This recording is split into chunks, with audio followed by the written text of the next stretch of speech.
This might be the last lecture we have if trends continue with canceling classes, etc.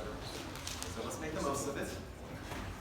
Lecture today is on governments and governance. So we talked earlier in the semester about different kinds of governments, right? There's the state, which is what most people mean when they say government. But of course, if you have a Quidditch team, you can have your own government there. I'm also introducing this word governance. Who knows what governance is? Governance. Governance is the process, it's the rules of government. Governance is the manner of governing. Different governments have different rules of governance.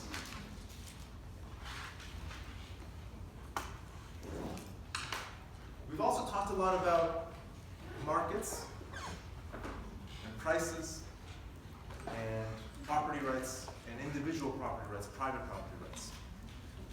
Some of you might have gotten the impression that there's basically only two ways of allocating resources: markets and private property rights, or governments and public property. The goal of the lesson today is to show that there's a bit of a spectrum. That spectrum is due, well, our appreciation of the spectrum is due mostly to a woman named Eleanor Ostrom. A bit of a biography. Eleanor Ostrom was the first woman to win a Nobel Prize in economics. She won it in 2009. And she actually she didn't have a PhD in economics. Her PhD was in political science. Her undergraduate degrees were in political science and economics. She really liked economics. She approached the economics department. This was in the 1950s, I think. She approached the economics department at UCLA, and she said, "Hey, I really like economics. Can I do my PhD here?" They said, "I don't think so. Maybe it won't be a good fit." We don't know why exactly. Could be because her math skills weren't up to par. Could be because, this is a true story, the department at the time didn't even have a women's bathroom. So she ended up going to the UCLA political science department, and because they didn't have a women's bathroom, because they never occurred to them that there could be a woman in the department, they had to make rules with the men in the department about how to split the men's bathroom, about when it would be time for the women, allocated for women's usage, and when it would be allocated for men. There were 4 other women joining her here. It was a big scandal in the department at the time. She went on to meet a fellow by the name of Vincent Ostrom, who became her husband. And Vincent Ostrom had a research interest, also political scientist. He had a research interest in studying how people were using water resources, rivers and lakes and situations like that.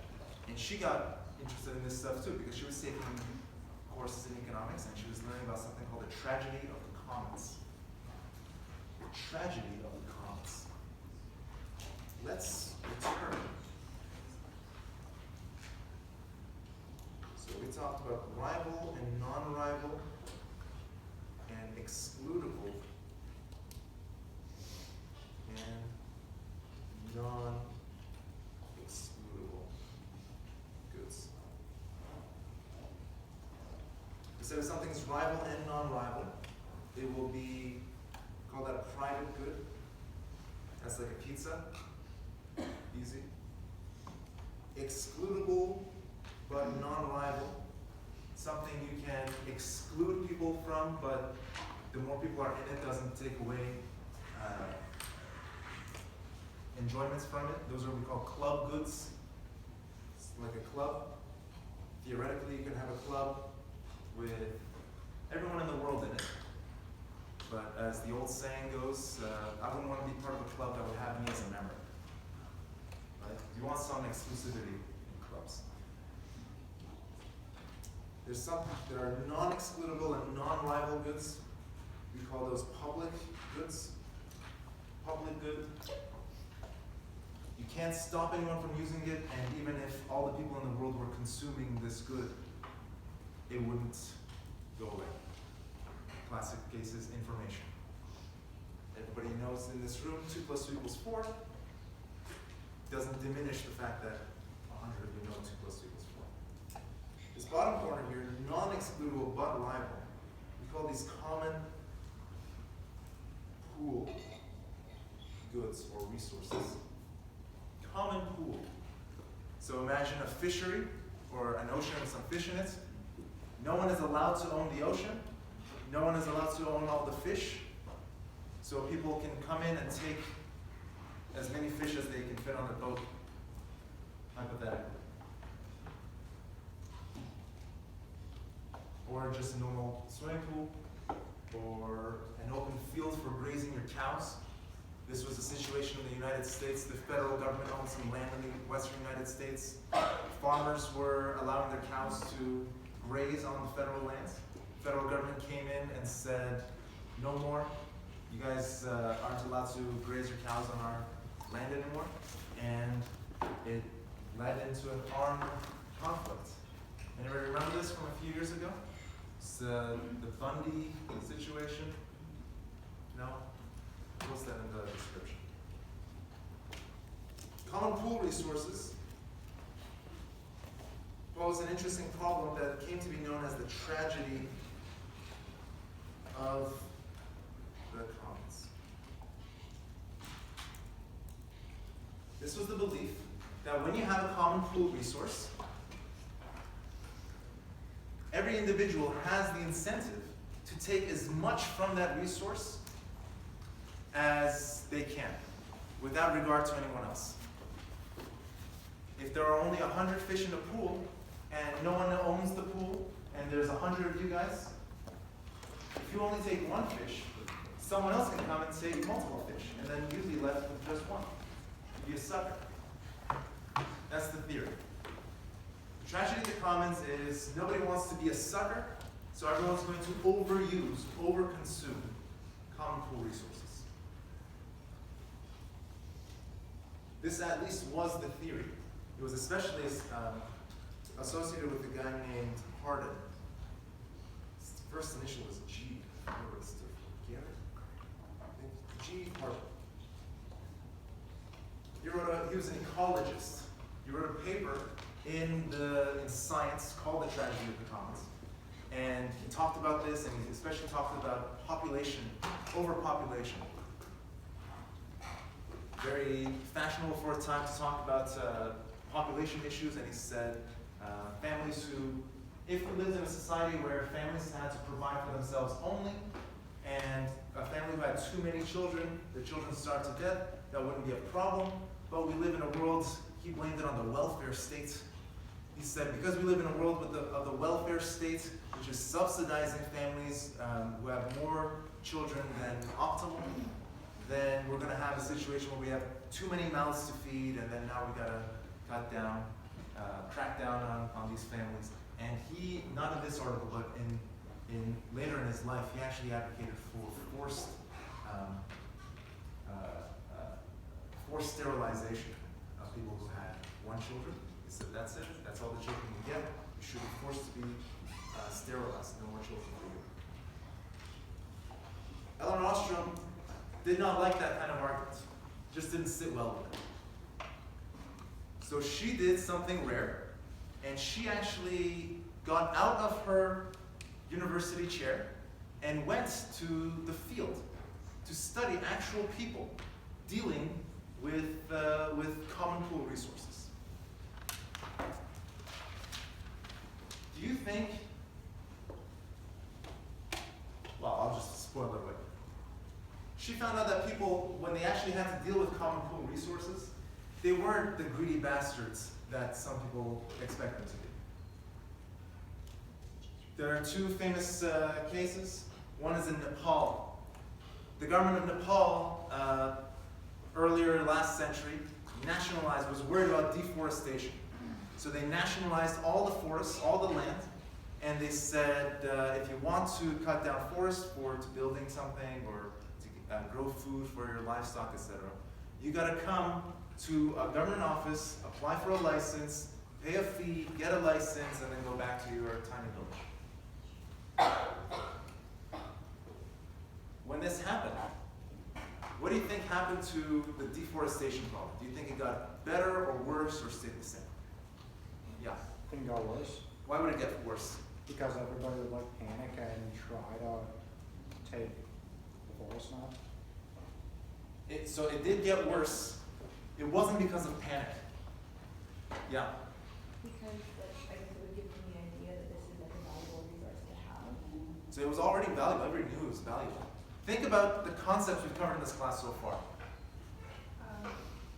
But the activity would just occur illegally? Yeah, it would be illegal. Why would they do it illegally? Yes? The process for approval was too inconvenient? It was ridiculous. Nepal is a rural country, or it was even more so in the middle of the last century. It was very rural. And you might have to travel several hundred kilometers to get to the local, to the nearest government approvals office, licensing office. And you had to do that on horseback. That might take you a full day or two to go there and come back. And then people were poor. And there was another problem. They had this rule. Nepal is, by international standards, is a small country. But it's still a country. It's still a large area. How easy do you think it is for the government to go and monitor all the forests to see who's chopping down trees illegally? It's very costly. So it was much cheaper for people to chop down trees illegally, but at a faster rate than they were before. Eventually, though, someone got the idea that this isn't working out. Let's stop this centralized government rule, and let's institute something Ostrom calls polycentrism. Polycentrism.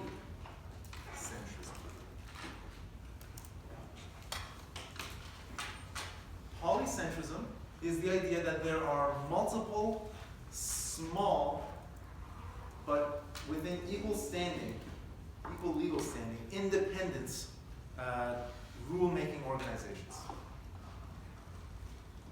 Multiple rule-making organizations are independent.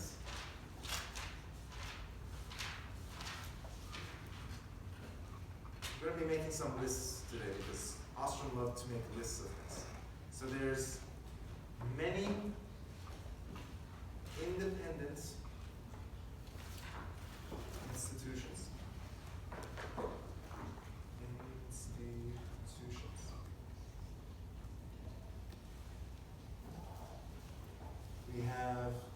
They of course recognize each other.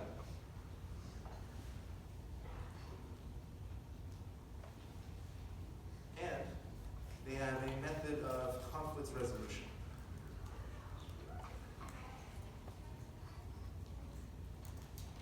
There are many independent institutions.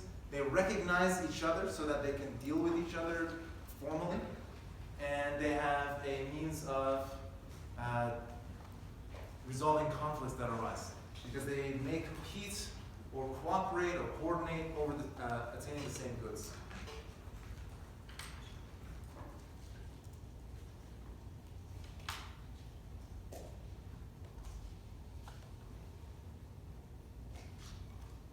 On cooperation.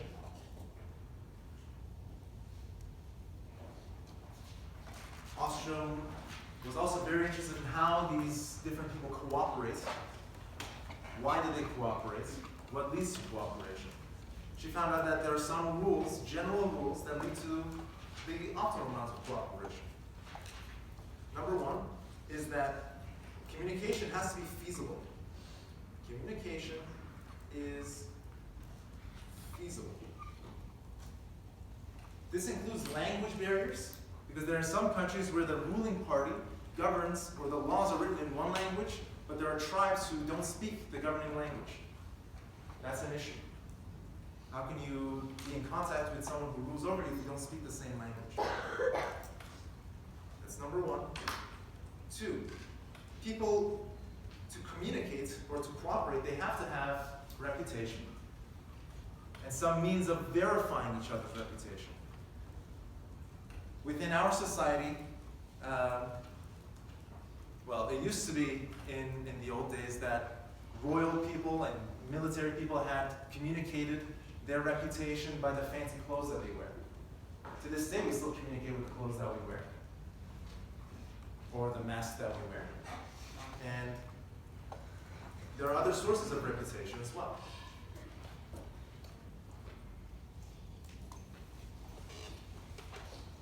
Something a bit more technical is that there has to be a high marginal return on capital. If you are sharing a marginal, you're sharing a common pool resource, in order for there to be communication, what you take, what you benefit from that common pool resource has to have a lot of value in order for there to be cooperation over doing something about this. Because it has a lot of value, it'll make it easier to monitor. For example, air, right now, we can say is a common pool resource. Theoretically, it's possible that the air in this room will run out, but it's unlikely.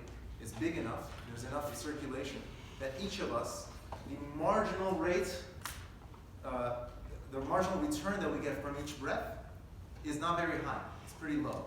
So there's no need for us to cooperate over sharing the air in this room. There's a superabundance of it.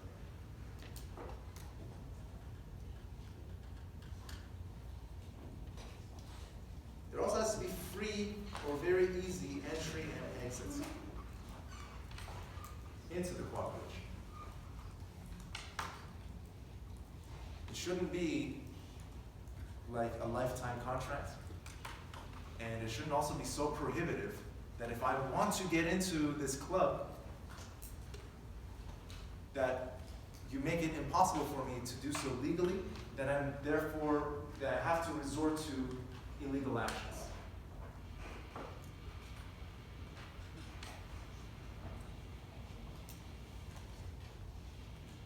Last one. People have to have a long time horizon for their cooperation. Can't just be, we're going to do this thing for a little bit and then who knows what's going to happen. So this is what gives rise to making formal or informal constitutions.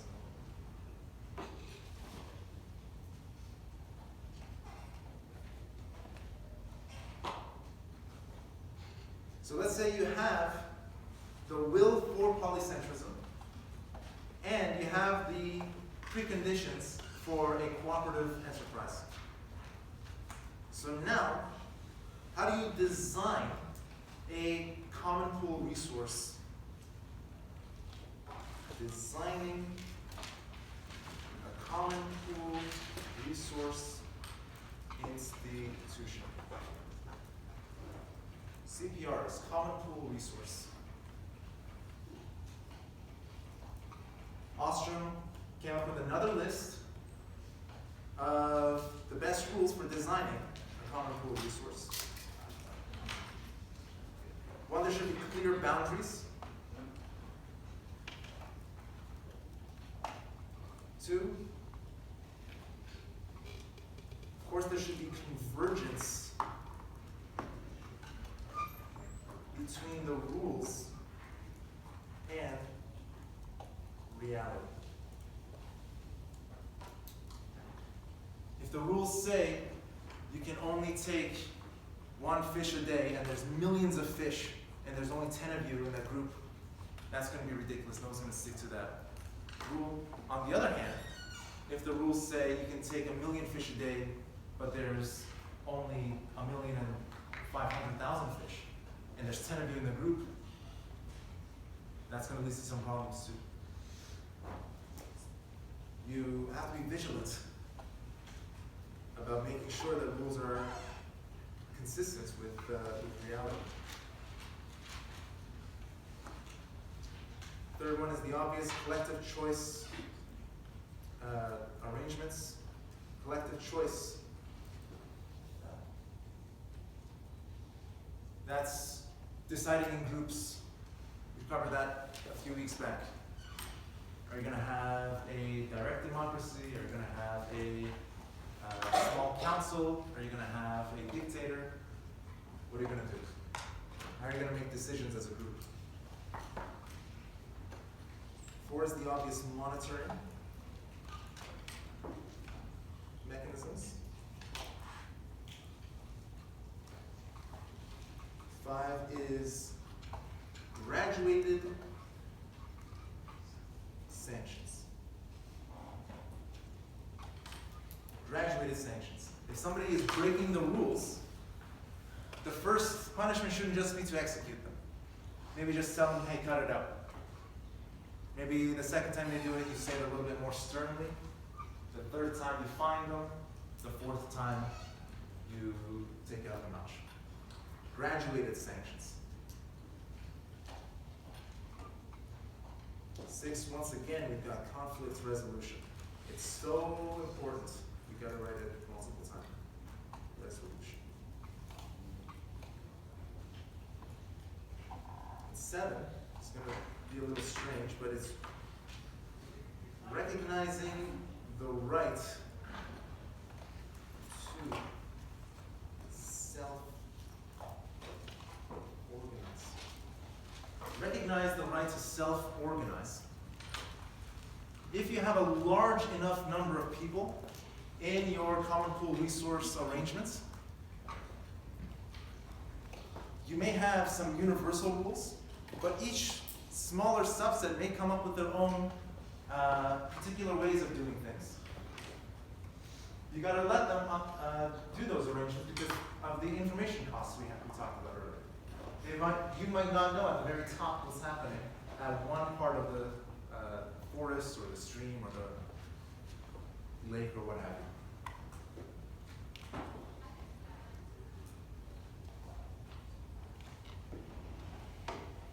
You can also think of it when if most of you do shift work.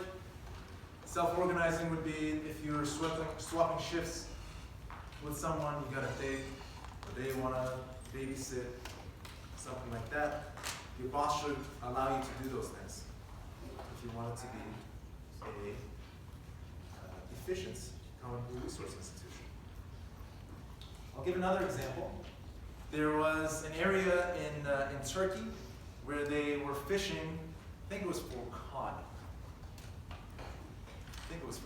But they were fishing for a fish, and there were all sorts of fishermen there, and no one was allowed to own the lake, of course. So people were fishing, and the price of the cod was going up. So people had this incentive for overfishing. This led to quickly depleting fish populations. What did they decide to do? They figured out that the fish were swimming in a path like this across the ocean. So if this is the ocean, the fish, most of them travel in schools in this part of the ocean, in this manner. So they allocated the ocean. They provided pseudo property rights, like so. They said, they created zones. So they said, here's one zone, here's another zone, here's a third zone. The fish might be swimming this way, right? And then some fish would be on this side, so they would be able to be caught by A. Some fish might be on this side, they'd be caught by the people fishing in C. Some fish would stray and get caught by this side. This would leave most of the fish safe from fishing. It would also, because these areas were fairly well defined on the ocean, they were a certain distance away, and they came up with a rule that you signed on to this protocol, and then you were assigned a zone, and then every few weeks your zone changed. So you started off at zone A, and then you went to zone B a few weeks later, in zone C a few weeks later, and if you were zone C, you would come back to zone A. They were even clever enough that they found out that the fish migrate east-west during the first half of the year, and then west-east during the second half of the year. So, in the second half of the year, the rotation went the other way. If you were in A, you went to C. If you were in C, you went to B. If you were in B, you went to A.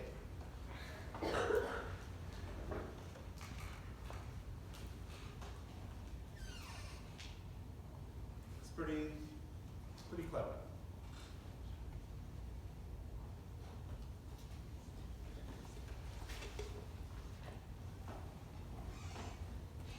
Let's talk about, we gotta talk about the coronavirus. Coronavirus.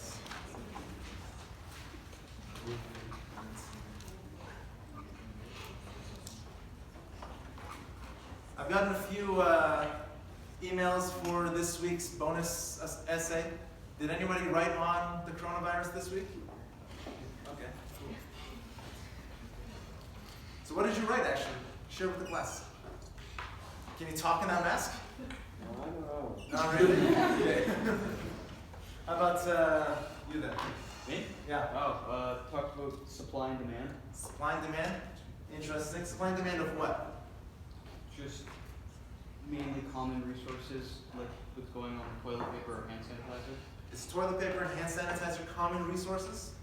I'd say for the most part, they're pretty common. So let's go back to our definition of common.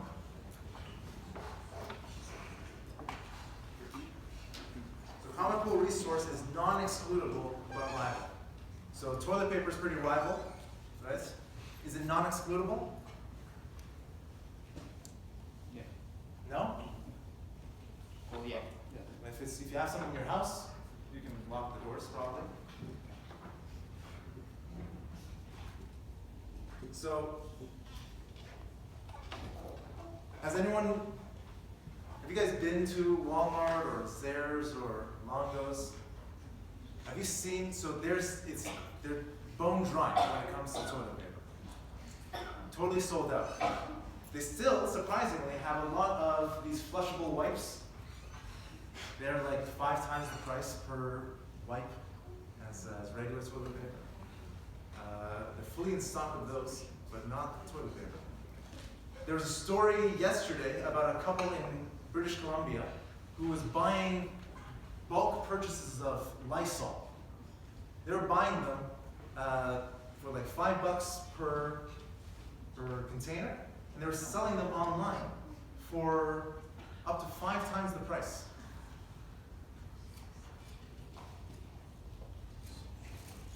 The headline was that they made over $100,000 from selling the Lysol at price gouging prices. They also mentioned in the article that they spent about $70,000 to get all those the Lysol containers. They sold them for $1,000. So how much did they actually make? 100,000. They spent 70,000. They made 100,000.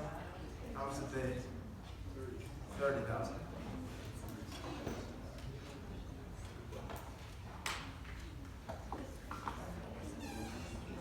So we have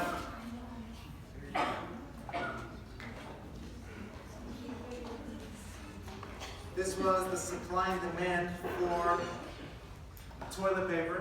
What's shifted right now? Yes. Sorry, isn't it illegal, like, resale of resources? Like, don't they usually say on containers, like, not for resale? Like, don't you get in trouble for that? Sometimes, but sometimes they don't say that. Selling things online, they sell it on Amazon. Sell it on Amazon multiple times the price. If you buy something in bulk, like if you buy like a 6-pack of Coca-Cola, it'll say usually on the can, not for resale. Usually though, if you buy things individually, but even if it did say not for resale, something called enforcement costs. Someone at Lysol has to figure out that these guys are doing it, they have to prove it, they gotta follow up, and then they gotta do all these expend all these resources that could have been used to making more Lysol wipes, but now they gotta sue this guy who's selling these things. So, should we stop this sort of behavior of buying something at a low price in one market, selling it at another price, at a higher price in another market? It says yes. A lot of you guys scoffed when I said this story. But let's just break it down for the supply and demand. Easy, right? What's shifted for toilet paper? Supply or demand? Demand shifted. In or out? In or out? Out. Demand shifted way out. Has the price of toilet paper changed at Walmart? No. Walmart is still selling it at the original price of 3 weeks ago, before the panic. They're still selling at this low price. So this is the quantity supplied. Here's the quantity demand. What do we call this when quantity demand exceeds quantity supply? Shortage. Now some guy comes along and he's reselling these cheap toilet paper rolls. What's that going to do to the situation? Is that going to have more people? Well, let's break it down even earlier. So we have this shortage situation of toilet paper, of Lysol, etc. How are they allocated if not by price? They're allocated on a first come, first served basis. They have pictures of that Lysol couple filling up their truck with huge numbers of Lysol containers. There are some dollar stores though, so even though it might be illegal in some jurisdictions to resell or sell at a higher price during times of shortages, some businesses have taken the matter into their own hands. The dollar store next to my house sells only these hand sanitizers, maximum 2 per person. So you can't be hoarding several hundred.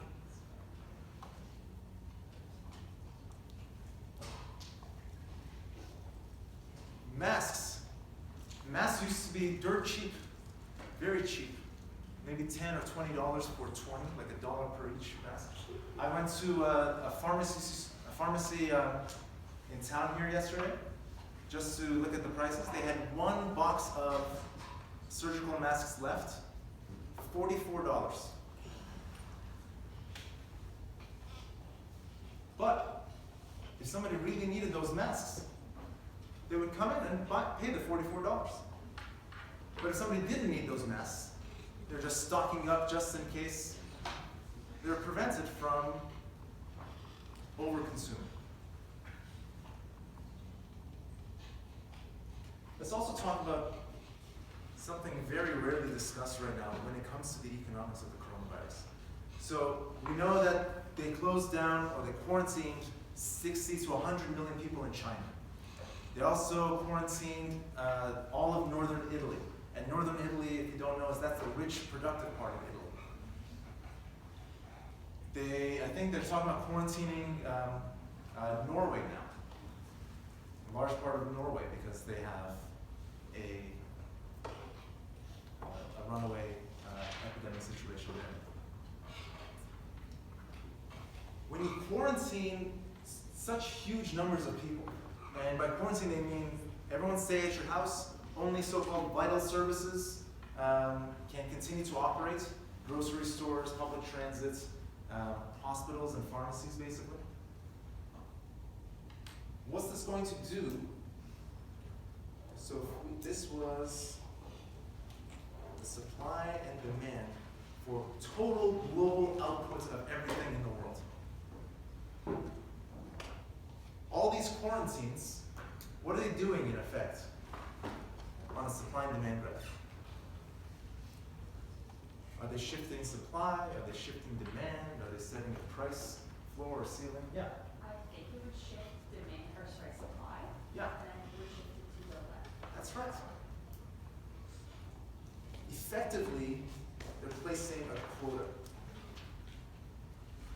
So you can think of it as either a shifting the supply to the left or just a quota. It'll have the same outcome in that prices, world prices for anything that you can get now are going to go up. And if they can't go up, you're going to have shortages. Not only that, we're producing less things. We're shipping fewer things. You know, so much of consumer goods are made in China. A lot of producer goods are also made in China. Supply chains around the world have been disrupted massively. We're getting huge disruptions in output and production. Lots of things aren't being produced. Lots of things are becoming more expensive. Lots of things are, this shortage and increase in prices are stretching people's budgets and stretching people's storages of their savings and other stores of goods. This is going to kill people. People are going to die because of the quarantines, because of these necessary reductions in outputs. I don't know if I told the story in this class, but Germany banned nuclear energy production a few years ago. And some economists got around to studying the effects of that. And they figured out that electricity prices went up by a large margin. And because energy prices went up, people were warming their homes less in the wintertime. And more people died because they were cold. Thousands of people died in Germany because they couldn't get access to cheap heating. That was just in one country. Thousands of people died because the price of electricity went up just a little bit. Think of how many people are going to die because of we're not shipping things anymore. They can't get the medicine, the medical equipment that they need, not to mention that the hospitals are going to be overcrowded from the rate of coronavirus.